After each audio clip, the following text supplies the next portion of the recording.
how responsible production and corporate responsibility impact sustainable building performance. Welcome to Building Knowledge 101. In this video, we examine the ways in which corporate responsibility can impact a building's overall performance. The last part about material utilization relates to responsible production, which entails that corporations function in a responsible manner and manufacture products without harmful chemicals. Even green building certification has an area corresponding to one of these two features. Again, this is minimizing the harmful chemicals used or byproducts of manufacturing. Materials are sourced and the way they are procured and supplied are also important attributes of sustainability.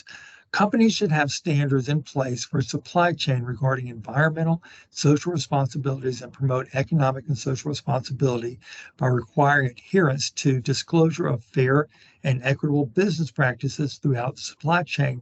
This includes fair labor law practices, responsible material extraction practices, engagement with local communities, and safe work and environment, to name just a few.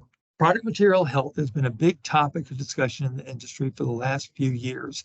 During this time, multiple chemical hazard lists have been distributed that prohibit the use of what is considered the highest chemicals of concern, COCs, chemicals of concern, for human health. Product manufacturers can self-disclose material ingredients within a product or go through a third party.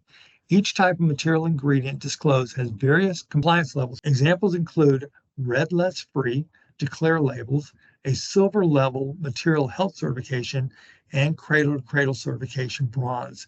Many of the green building certifications accept multiple disclosure types, including self-disclosure, but they do vary, so it's important to understand the requirements of the specific building certification that you are using. One area that is specifically called out is for product material health is finishes. Finishes such as paint can contain chemicals of concern, but anodizing may be substituted for paint as they do not contain any chemical concerns or COCs. That is all we have time for in this video. If you'd like to watch more of our 101 video series, subscribe to our YouTube channel, Kawneer Company, Inc.